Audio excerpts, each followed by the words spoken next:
Mas Wahyu setuju nggak kalau kita berbuat kebaikan itu mendapat pahala, Mas? Kemudian kalau kita berbuat buruk, berbuat jahat, ya, itu mendapatkan dosa. Setuju atau tidak, Mas Wahyu? Dikatakan setuju, tapi ada syaratnya, Mas ya. Apa itu, Mas? Dikatakan tidak setuju juga ada syaratnya juga, ya. Maksudnya begini, saya setuju bahwa kita berbuat baik, kita itu dapat pahala. Tapi bukan konteks pahala ini kita dapatkan nanti setelah kita meninggal gitu, Mas Yahya. Saya justru meyakini bahwa pahala yang dimaksudkan adalah ketika kita berbuat sesuatu yang baik, artinya berbuat kebajikan ya, atau berbuat kebaikan. Kita itu merasa bahwa hati kita ini senang gitu, Mas Yahya. Rasa kita ini loh, Mas Yahya, ya, itu senang. Nah, disitulah saya merasa, ya itu pahalanya gitu loh, Mas Yahya. Itu pahalanya. Nah, sedangkan kalau kita berbuat kejahatan atau berbuat sesuatu hal yang buruk atau yang tidak baik, kita mendapatkan dosa, di mana di situ kita jadi merasa bersalah. Nggak nyaman hati kita ini. Ya di situ kita merasakan dosa itu. Nah, makanya banyak orang yang mungkin beranggapan bahwa dosa dan pahala itu adalah tentang nanti setelah kita meninggal. Kalau saya nggak setuju dengan hal itu. Jadi lebih ke yaitu kehidupan duniawi ini. Cuman hanya tentang pahala yang dimaksudkan ini pahala yang bersifat nyata atau yang tidak nyata. Contoh, yang nyata adalah ketika kita berbuat baik terus kemudian kita dapat imbalan secara langsung, misalkan Mas Yahya. Entah itu misalkan kita dikasih apa ya istilahnya, dikasih rasa terima kasih misalkan secara fisik ya, itu artinya adalah pahala secara nyata, Mas Yahya. Mas Yahya habis nolong orang, terus kemudian orang itu sebagai rasa terima kasih misalkan memberikan sesuatu ke Mas Yahya yang bisa dimanfaatkan oleh Mas Yahya. Nah itu namanya menurut saya ini ya, itu pahala yang nyata, Mas Yahya. Sedangkan pahala yang tidak nyata ya tentang rasa ini tadi, Mas Yahya. Di mana saya habis nolong orang, mau orang itu tahu, mau tidak, mau orang itu berterima kasih atau tidak kepada saya merasakan bahwa hati saya ini senang gitu loh, Mas Yahya. Ya di situ saya mendapatkan pahala buat saya. Sebaliknya tentang dosa juga demikian. Manakala saya melakukan keburukan atau kejahatan, kemudian saya dapat dosa. Dosa secara fakta atau nyata, ya ketika saya mendapatkan hukuman, Mas Yahya. Misalkan saya habis berbuat jahat, terus saya ditangkap polisi, ya. Terus saya ditangkap sama orang banyak, sehingga di situ saya mendapatkan hukuman secara fisik. Ya, disitulah dosa secara nyata atau fakta. Sedangkan dosa yang tidak nyata, ya saya meyakini tentang hati atau perasaan saya, di mana saya sudah melakukan keburukan, mau orang itu mengetahui atau tidak bahwa saya melakukan kejahatan atau keburukan terhadap dirinya, saya tetap merasa bersalah, Mas Yahya. Saya tetap merasakan ketidaknyamanan di dalam hati saya. Ya di situ saya merasa saya berdosa, Mas Yahya. Oke. Kemudian kalau orang-orang menggambarkan dosa itu seperti sebuah benda yang mungkin bisa ditimbang ya, nanti ada penimbangan antara dosa dan pahala, itu menentukan masuk surga atau masuk neraka. Nah, apa benar, Mas, dosa didefinisikan seperti sebuah benda yang bisa ditimbang, Mas, beratnya? Seolah-olah berwujud begitu ya? Iya.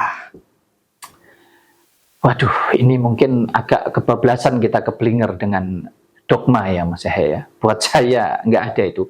Dosa besar kecil itu sama kayak perasaan kita. Ya, kita merasa itu ringan, merasa itu berat, merasa itu biasa-biasa. Semua ada di dalam diri kita, Mas Yahya. Jadi dosa tidak, menurut saya, sekali lagi teman-teman dulur-dulur semua, ini menurut saya. Untuk yang lain yang tidak sama, ya kita saling menghargai, saling menghormati. Toh kita tidak saling menyakiti satu dengan yang lain. Tidak kita saling mencemooh, menghujat satu dengan yang lain, apalagi hanya untuk urusan perbedaan pendapat atau perbedaan sudut pandang saja. Bebas saja kita ya. Hidup ini kita terus belajar di dalam kehidupan. Yang jelas arah dan tujuan kita menjalani hidup ini adalah untuk kebaikan, gitu saja ya. Nah, balik lagi Mas Yahya, kalau dosa katanya ditimbang, pahala nanti ditimbang lebih lebih berat mana? Yang nimbang siapa Mas Yahya? Mohon maaf ini ya. Ini sesuatu hal yang kadang itu nggak masuk akal gitu loh, nggak karep dewi gitu loh ya. Seolah-olah, oh semua ini sama-sama, ya mohon maaf ini bahasa yang terjeleknya adalah, oh udah ngerti ini loh Mas Yahya, belum pernah menjalani itu ya. Kalau untuk urusan nanti setelah kita meninggal, ya itu urusan nanti, sama-sama nggak tahu, ya toh. Yang penting sekarang ini loh. Yang enak itu menjalani hidup itu kita kan satu pakai logika kita, yang kedua pakai rasa kita. Selama kita menjalani hidup kan begitu. Jadi kalau buat saya tolak ukur dosa pahala tentang besar atau kecilnya dosa, besar kecilnya pahala, semua sudah ada di dalam diri kita. Kalau kita merasa bahwa itu seperti kesalahan yang sangat berat, yang sangat besar sekali, ya berarti itu dosamu besar gitu loh Mas Yahya. Jadi tentang rasa Mas Yahya. Makanya diarani dosa itu ngeduroso, di mana ada ketidaknyamanan di dalam hati kita. Lebih tepatnya ke sana. Kemudian gini Mas, ada yang mengatakan bahwa dosa itu bisa dihapus. Misalkan kita bertobat ya, misalkan juga di bulan Ramadan, ini waktu penghapusan yang tepat ya. Katanya kalau melakukan kebaikan atau melakukan puasa selama bulan Ramadan, kemudian kita melakukan amalan-amalan yang diperintahkan oleh Tuhan, itu katanya dosanya dihapus lagi, mungkin bisa dibilang nol lagi. Nah, ini apakah benar begitu Mas? Dosa itu bisa dihapus atau enggak? Ini kan jadi enak nanti kalau kita punya dosa, kemudian kita melakukan kebaikan lagi, dihapus lagi, dan seterusnya. Apakah benar begitu Mas? Ya, untuk yang percaya, saya rasa bebas-bebas saja ya. Sekali lagi, kita mempercayai dan meyakini tentang sesuatu hal, ya, termasuk tentang penghapusan dosa. Ini pribadi saja masing-masing, tidak jadi masalah. Kita saling menghargai, saling menghormati, ya. Tetapi buat saya, kalau dikatakan bahwa ketika kita bertobat, terus kemudian dosa kita dihapuskan, terus di bulan Ramadan misalkan seperti sekarang ini ya, untuk yang menjalankan puasa, dosanya dihapuskan, balik nol lagi nggak punya dosa gitu ya katanya ya, kurang lebih ya. Nah, ini buat saya lucu juga Mas ya. Sangat-sangat lucu. Kenapa saya katakan sangat lucu ya? Jadi kalau kita bicara tentang dosa, tentang pahala, itu adalah kita bicara tentang kebaikan dan kita bicara tentang keburukan. Artinya, ini satu paket yang sudah tidak bisa dilepaskan dari kehidupan kita Mas ya. Ini sudah tersedia. Ada baik, ada buruk. Bahkan sifat manusia saja, satu detik baik, satu detik bisa berubah jadi buruk Mas ya. Bahkan sangat buruk sekali. Artinya apa? Selama kita menjalani hidup, tidak ada cerita kita ini lepas daripada dosa. Kalau kita ibaratkan dosa adalah tentang perbuatan yang nggak baik. Mau kecil, mau besar. Cuman mau mengakui atau tidak. Kebanyakan orang ini kan pinter ngoceh, tapi nggak ada isinya Mas ya. Karena nggak paham. Dikiranya seolah-olah dosa ya itu tadi loh Mas ya, seperti suatu sampah yang nanti bisa dihapuskan, hilang semua begitu kurang lebihnya. Karena nggak mengerti konsep ketuhanan. Ya, tapi balik lagi juga ya, kadang repot juga ini saya menjelaskan ini Mas ya, karena cara berpikir setiap orang kan berbeda-beda ya. Nanti dikiranya saya merasa paling pintar, paling benar gitu nanti. Ya, jadi saya rasa saya mau tekankan bahwa di sini tidak ada pemaksaan dan tidak ada yang seolah-olah oh kamu salah, kamu benar, atau saya benar, kamu salah, dan lain sebagainya. Saya tidak ke arah sana. Poinnya saya ingin mengajak semuanya untuk sama-sama belajar di dalam menjalani hidup ini. Biar nggak saling, aku paling benar, kamu paling salah, dan lain sebagainya. Nggak seperti itu. Arahnya biar rukun gitu loh Mas ya.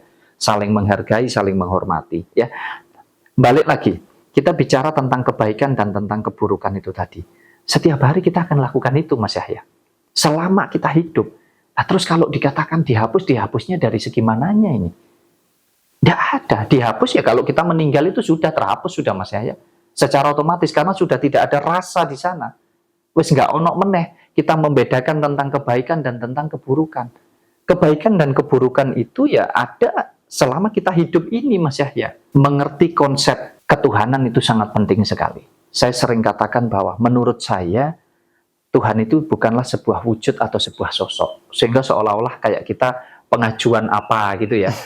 Memohon doa itu kayak kita mengirim doa terus nanti diterima gitu sama Tuhan, atau mungkin kita minta diampuni terus nanti dosa kita dihapuskan, enggak ya. Pahami dulu konsep ketuhanan yang mana menurut saya secara pribadi, ini menurut saya secara pribadi. Jadi untuk teman-teman yang enggak sepaham, silahkan, enggak apa-apa gitu loh ya.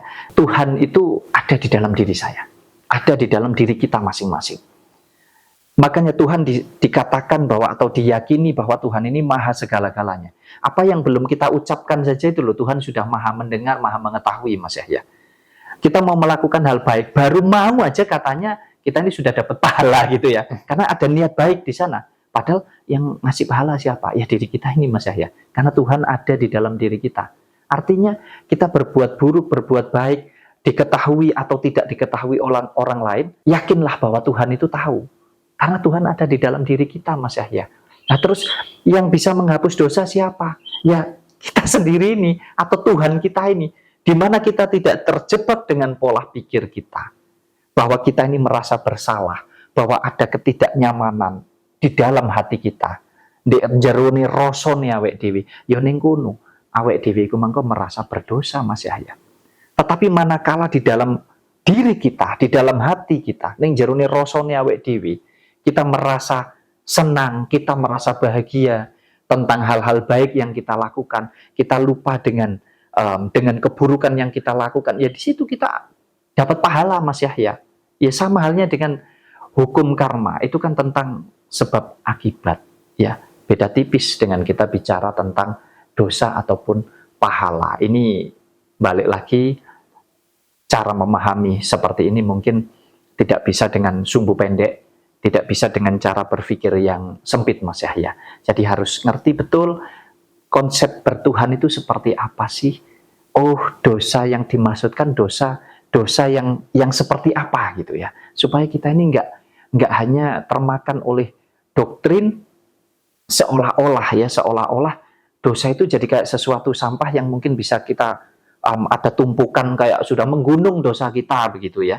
Ya yang tahu ukurannya ya manusia itu sendiri. Dan kita nggak akan bisa lepas dari itu semua. Sudahlah, nggak ada satupun manusia di muka bumi ini yang mungkin tidak pernah melakukan dosa. Kalau kita katakan bahwa dosa itu sebagai wujud daripada perbuatan yang nggak baik. Ya karena kita pasti hari ini melakukan kebaikan, nanti keburukan. Besok buruk lagi, lusa baik lagi, dan lain sebagainya. Selama kita hidup, kita akan jalani itu semua. Jadi jangan terjebak seolah-olah oh dosa dihapus, apalagi di bulan-bulan tertentu. Lah yang hapus siapa gitu loh, Mas Yahya. Wong Tuhan iki wis ana ning jerone awake dhewe kok. Bingung leren dihapus, ya. Yang punya dosa, yang punya pahala itu ya kita semua. Ngapain kita bingung gitu loh. Ngapain kita harus takut? Makanya ada yang menakut-nakuti kita dengan neraka karena perbuatan dosa itu tadi.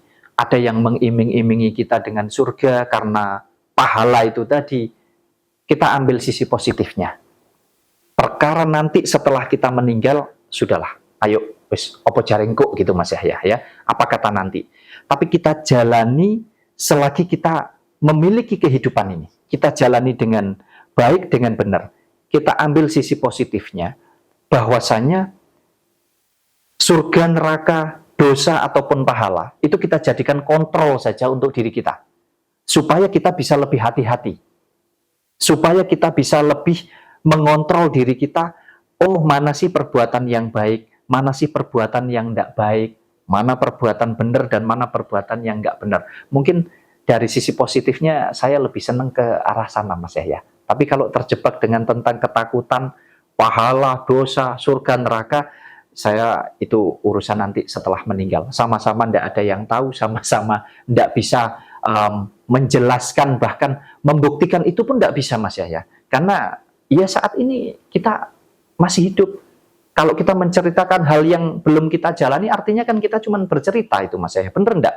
Ya alangkah baiknya kalau mumpung masih hidup ini, kita ceritakan, kita lakukan apa yang bisa kita jalani selagi kita hidup. Perkara nanti bebas, monggo-monggo saja sudah. Mau dibakar di neraka, mau dimasukkan surga, katanya kumpul bidadari, sudahlah, itu masing-masing saja, Mas Yahya.